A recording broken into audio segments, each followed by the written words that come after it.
प्राप्त हुआ है। बोलिए वृंदावन बिहारी। आज तक किसी को प्राप्त नहीं हुआ। इस भारत में एक जामताड़ा जिला ऐसा है कि जिसको राधा कृष्ण की परिक्रमा प्रतिदिन मिल रही है। तूफान कल कितना भी आया लेकिन हमारी यज्ञशाला के एक घास को नहीं उड़ा पाया। क्यों? क्योंकि वहां कृष्ण और राधा का दीपक आपकी रक्षा और पहरा लगा रहा है। उस दिन से हमारी कथा का आनंद बढ़ता चला गया।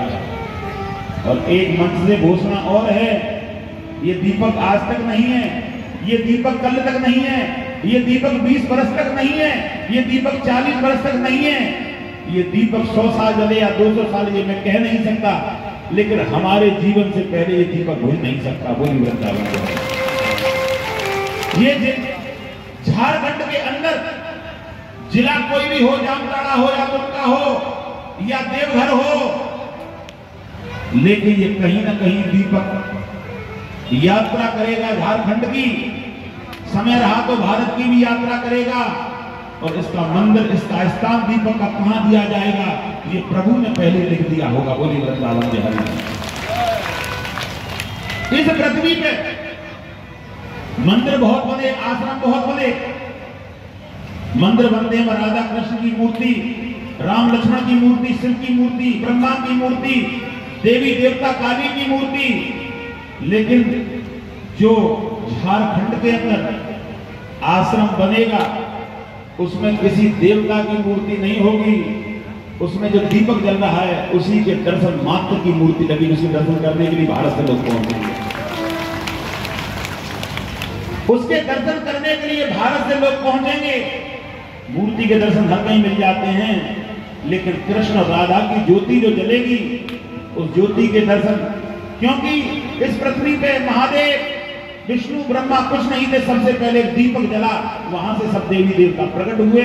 वो दीपक आपके यज्ञशाला में जल रहा है।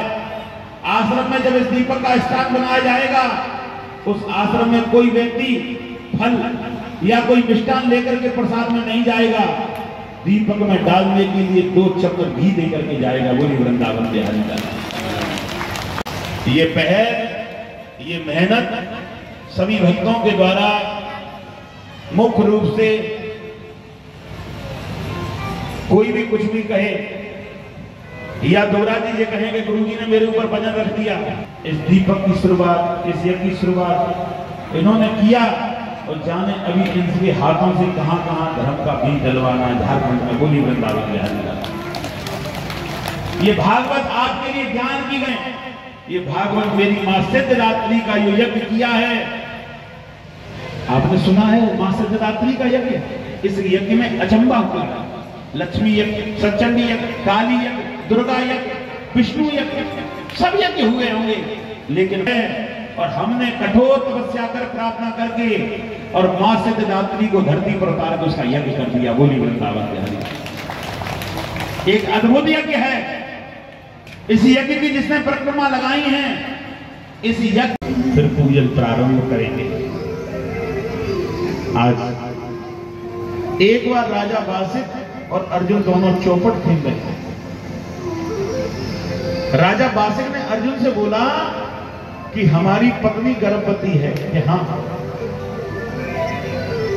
और हे अर्जुन तुम्हारी पुत्र वधू गर्भवती है कि हाँ।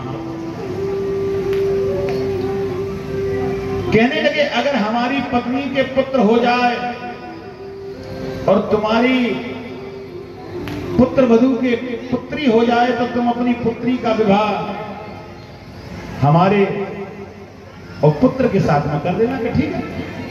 ध्यान से सुनना, एक महत्वपूर्ण कथा है, इसी से पूरी कथा का ज्ञान प्राप्त होगा। अर्जुन बोलने लगे कि अगर मेरे नाती हुआ और तुम्हारे पुत्री हुई कि मैं कर दूंगा, अपनी पुत्री का विवाह तय हो गया। तो अर्जुन के कौन हुए नाती? परीक्षित। राजा बासिक की पत्नी से एक कन्या हुई नवल देव, लेकिन रानी पांडवों के यहां अपनी कन्या को विवाह करना नहीं चाहता, इसलिए उन्होंने अपने पति से झूठ बोल दिया कि हमारे कोई संतान पैदा नहीं हुआ। समय व्यतीत होता गया, उनकी कन्या नवल 18 वर्ष की सुंदर हुई। एक बार राजा बासिक शिकार खेल करके जंगल से आ रहे, उनकी कन्या नवल घूम रही है उनके महल में, सुंदर बहुत थी। राजा की निगाह पाप रूपी चली गई। जब पाप रूपी निगाह किया तो पूरे शरीर में कोढ़ तैयार हो गया। राजा ने पूछा ये कन्या कौन है? कि ये तुम्हारी बेटी है, मैंने छुपाया। उसी